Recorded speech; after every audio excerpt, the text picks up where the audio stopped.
मित्रांनो, आपल्यापैकी जे कोणी नवरात्रीमध्ये किंवा वर्षात इतर वेळेस दुर्गा सप्तशतीचं पारायण करत असतील त्यांना माहीत असेल त्याचा एक पाठ विधी आहे. म्हणजे आपण ग्रंथ उघडला आणि अध्याय पहिला असं होतं का नाही, तर त्याला सुरुवातीला एक विधी आहे. काय विधी आहे तर सप्तश्लोकी दुर्गा आहे, अष्टोत्तर नामावली आहे, ब्रह्मदेवानी सांगितलेलं देवी कवच आहे, अर्गाला स्तोत्र आहे, कीलक आहे, देवी अथर्वशीर्ष आहे, नवार्ण विधी आहे आणि दुर्गा सप्तशती न्यास आहे आणि ते जे आपलं संकल्प आहे तो त्याच्यामध्ये आहे. आणि ते सगळं झाल्यानंतर ॲक्च्युअल दुर्गा सप्तशतीच्या पाठाला सुरुवात होते. आणि सुरुवातीलाच त्याच्यामध्ये एवढे सगळ्या गोष्टी आहेत ज्या काटेकोरपणे पाळायच्या आहेत, ज्याला आपण टिपिकली कर्मकांड असं म्हणतो. ती कर्मकांड इतकी आपण फॉलो करतो की अरे चूक नाही ना होत्या माझ्याकडून ह्या पाठामध्ये, की त्याची गंमत निघून जाते, ती गंमत राहून जाते. म्हणजे कधी कधी असं होतं ना, आपण चित्रपटामध्ये डायलॉग ऐकतो, असा माणूस मरणासन्न टेकलेला असतो आणि म्हणतो यार मी जिवंत जगलो, 70-80 वर्ष जगलो, पण जगायचं राहून गेलं.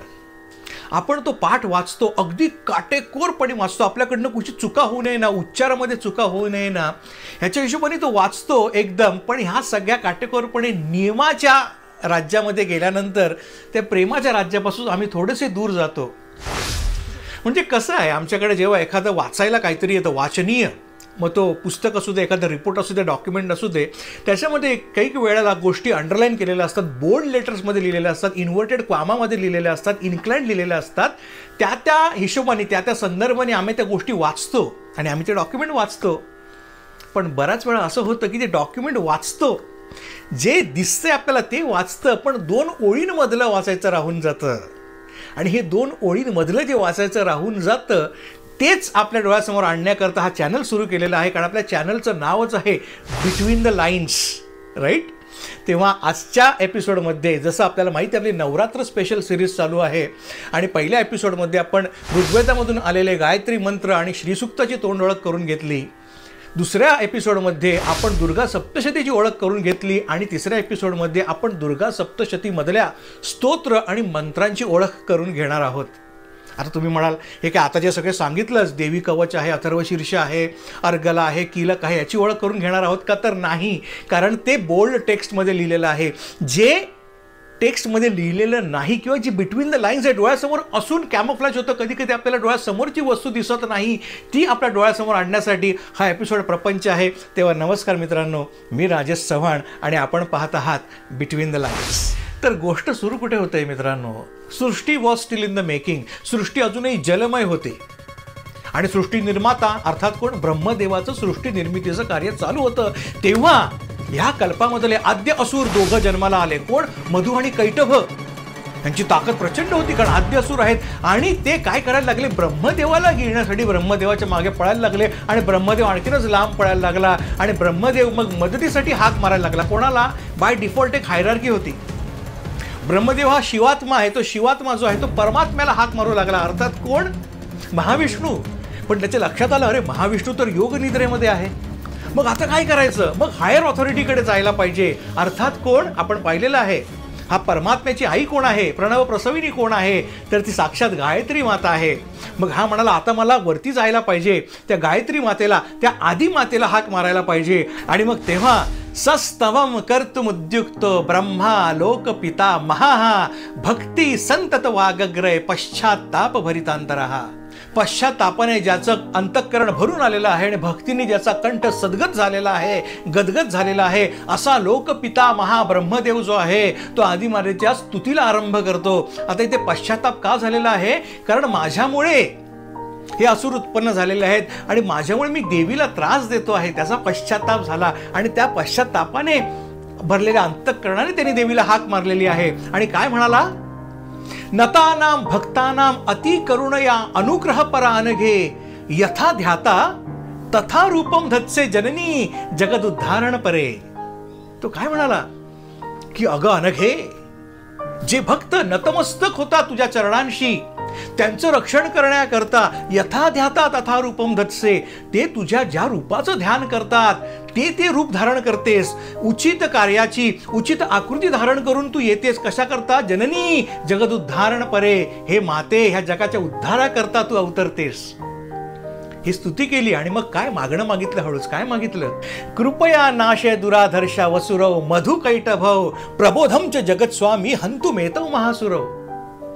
हे माझ्या मागे लागलेले जे 2 दुराधर्ष असुर आहेत, कोण? महाअसुर आहेत. कोण? मधु कैटभव. त्यांचा नाश कर. कसा नाश कर? प्रबोधम च जगत स्वामी हंतु मेतव महासुरव.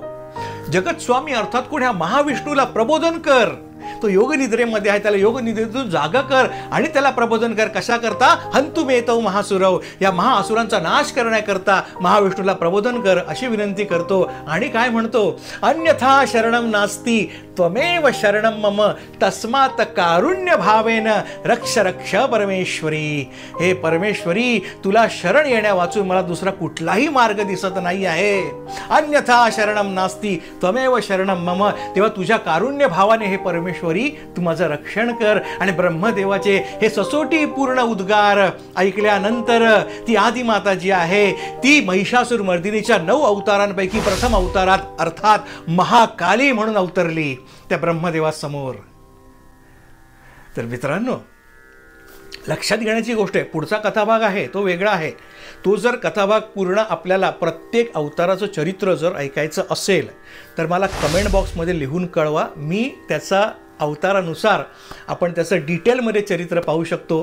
Please let me know if you want that. आता इथे आपण फक्त स्तोत्र आणि मंत्र पाहणार आहोत, राईट?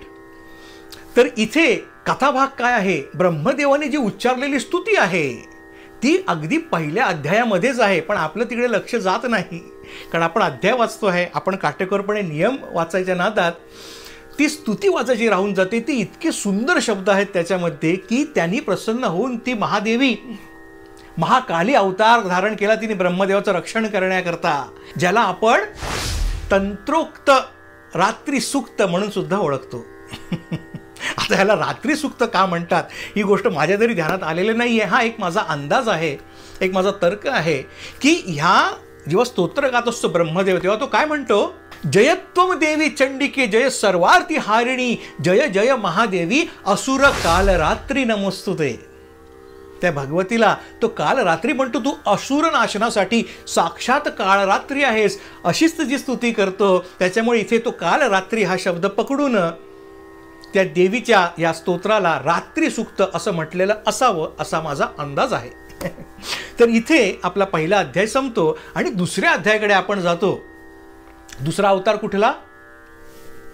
महाकाली झाला. दुसरा अवतार कुठला? महालक्ष्मी अवतार, राईट? ज्याला आपण महिषासुर मर्दिनी असं सुद्धा म्हणतो, कारण त्या महिषासुराचा वध करण्याकरता ती अवतरली. महिषासुराने सगळीकडे हाहाकार माजवला, देवांना पराभूत केलं. आणि मग देवांनी जेव्हा आळवणी केली तेव्हा काय झालं?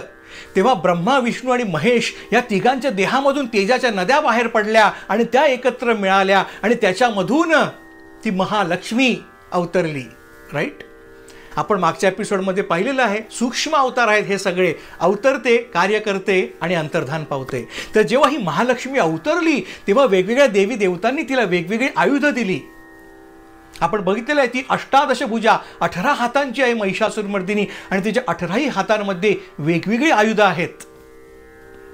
तेव्हा हिमवान पर्वताने अर्थात पर्वत कुलातील हिमवान राजर्षीने त्या आदिमातेला एक उमदा श्रेष्ठ सिंह अर्पण केला. कशा करता? वाहन म्हणून.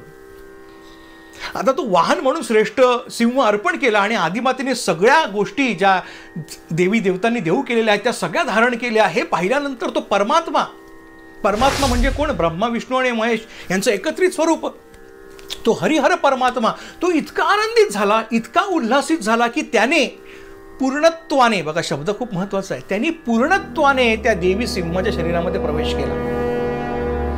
आणि या देवी सिंह स्वरूप धारण केलेल्या परमात्म्याने ते देवी सिंह स्वरूप धारण करताच एक प्रचंड मोठी आणि अकराळ विक्राळ सिंहगर्जना केली. आणि ही देवी सिंह स्वरूप धारण केलेल्या परमात्म्याची प्रथम गर्जना जी आहे ती मंत्र रूपाने सुस्थिर झाली. ओम नमः चंडिकाय, ओम नमः चंडिकाय, ओम नमः चंडिकाय. हा मंत्र ज्याला आपण आदिमातेचा मूल मंत्र म्हणून ओळखतो, हा मंत्र कुठून आला तर प्रत्यक्ष त्या हरिहर परमात्मेने दिला, त्या देवी सिंहाने दिला. तो देवी सिंह जो आहे तो नुसता सिंह नाही आहे, तो केवळ एक सिंह नाही आहे, तर तो परमात्मा आहे, त्या चंडिकेचा प्रत्यक्ष पुत्र आहे, तो ओंकार आहे, प्रणव आहे. तर मग झालं ते देवी सिंहाच्या आगमनाने ती आदिमाता जी आहे ती आपल्या कार्याकरता उद्युक्त झाली आणि अंतराळातून पृथ्वीवरती हळुवारपणे उतरू लागली. आणि जशी ती अवतरू लागली तसं तिला पाहून समस्त देवगण आनंदले आणि काय म्हणाले, सा आदिमाता परमेशी सर्व कारण कारणम महात्रिपुरांबा प्रोक्ता स्वतंत्रा ब्रह्मविलासिनी. आता ब्रह्मा विष्णू महेश या तिघांच्या देहामधून ती उत्पन्न झाली म्हणून तिला काय म्हटलेलं आहे, परमेश्वरी महात्रिपुरांबा म्हटलेलं आहे. त्रिपुरांबा सा आदिमाता परमेशी सर्व कारण कारणम. तू परमात्म्याचीही माता आहेस, परमात्म्याची ईश्वरी आहेस, सर्व कारणांचं कारण आहेस, स्वतंत्र आहेस, ब्रह्मविलासिनी आहे. अशा प्रकारे तिचा जय जयकार केला.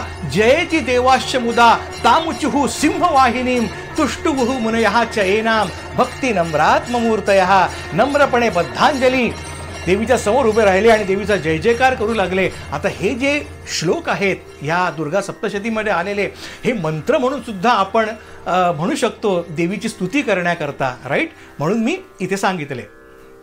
तर देवी जेव्हा अवतरली तेव्हा तिने काय केलं, फॅक्स पाठवला का महिषासुराला, टेलिफोन केला का, मोबाईलमध्ये मेसेज पाठवला का, व्हॉट्सअप केलं का, नाही. मग काय केलं, देवीने घंटा वाजवायला सुरुवात केली जोरजोरात.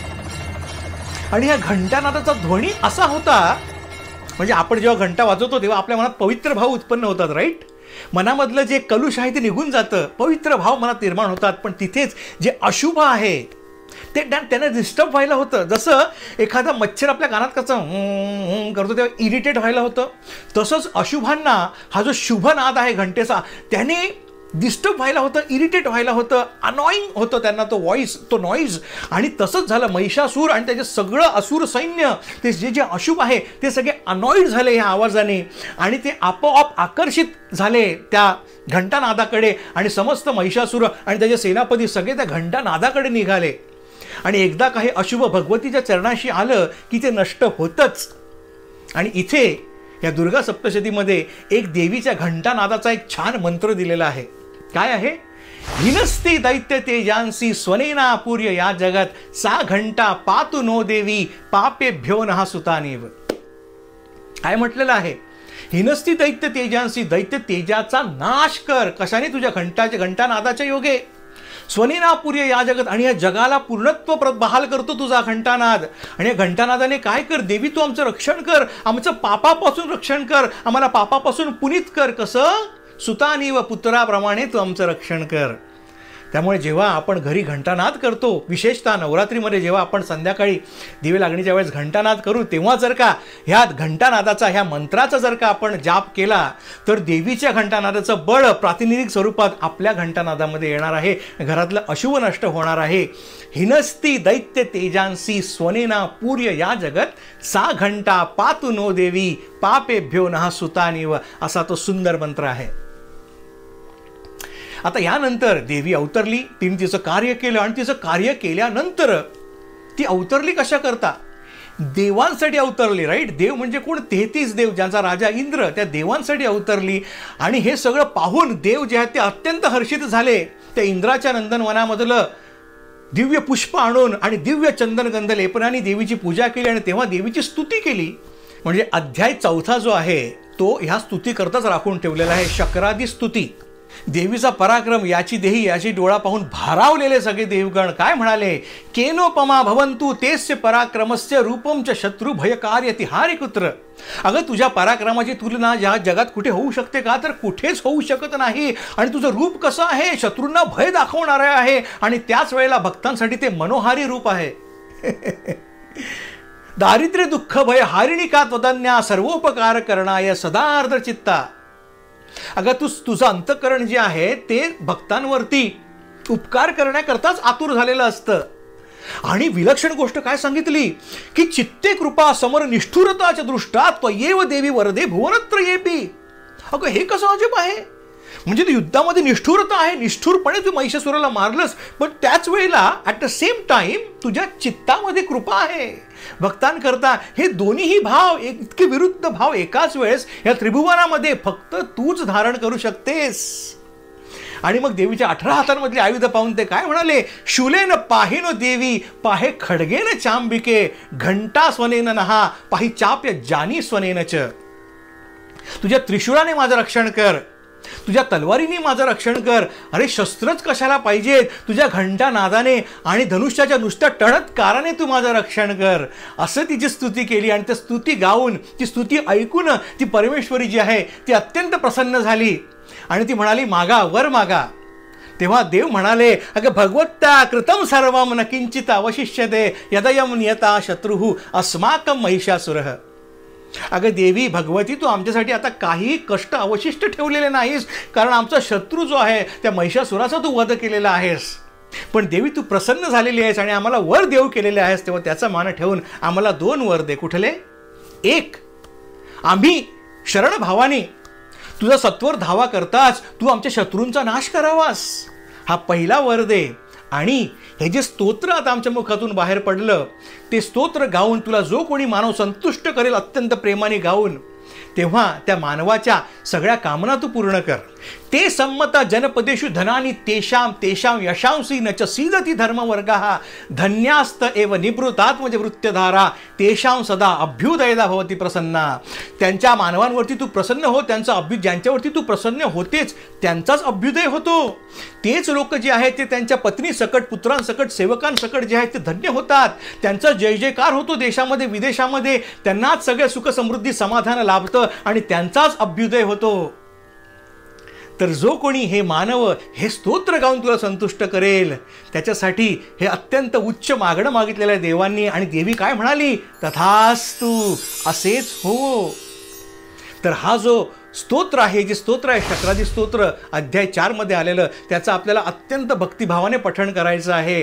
कारण जो भक्त प्रेमाने गाऊन देवीला संतुष्ट करेल त्याच्यावरती देवी प्रसन्न झाली. आणि ते प्रसन्न झाली की काय होतं हे आताच आपण पाहिलं. अशा प्रकारे देवांच्या समोरचं मोठं चॅलेंज महिषासूर जे आहे ते निपटलं. पण त्यानंतर 2 मोठं प्रचंड चॅलेंज देवांसमोर निर्माण झाले. कोण? शुंभ आणि निशुंभ.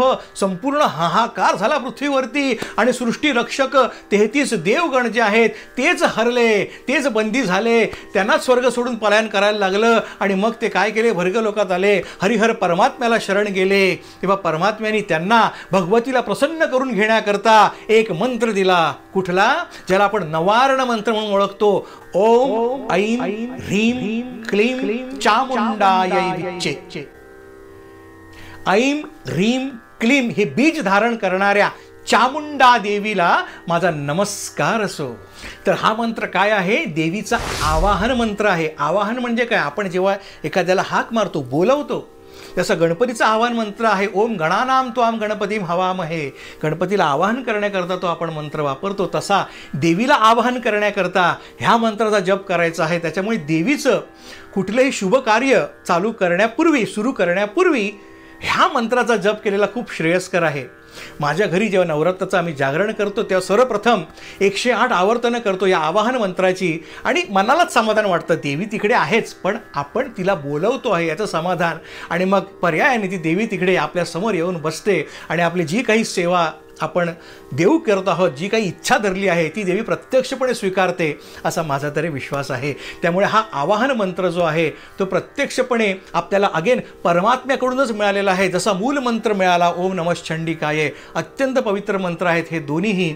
तर आशा करतो की आपण ह्या मंत्राचा अधिकाधिक जाप करूया या नवरात्रीमध्ये.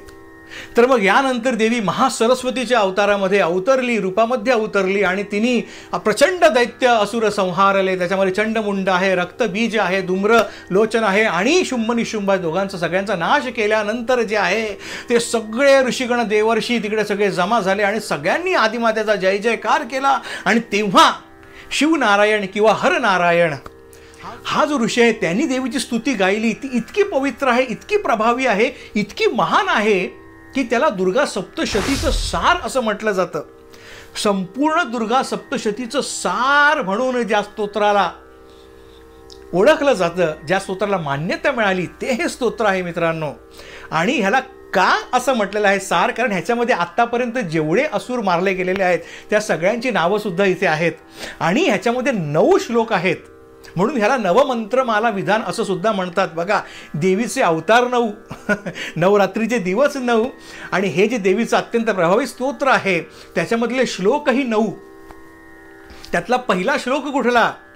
या माया मधुकैटभ प्रमथनी, या महेशोन्मूलिनी, या धूम्रेक्षण चंडमुंड मथनी, या रक्तबीजाशनी, शक्ती शुंभ निशुंभ दैत्य दलिनी, या सिद्धी लक्ष्मी परा, सा चंडी नवकोटी मूर्ती सहिता, माम पातु विश्वेश्वरी. नवकोटी मूर्ती सहिता, बघा इथे पण 9 आहे.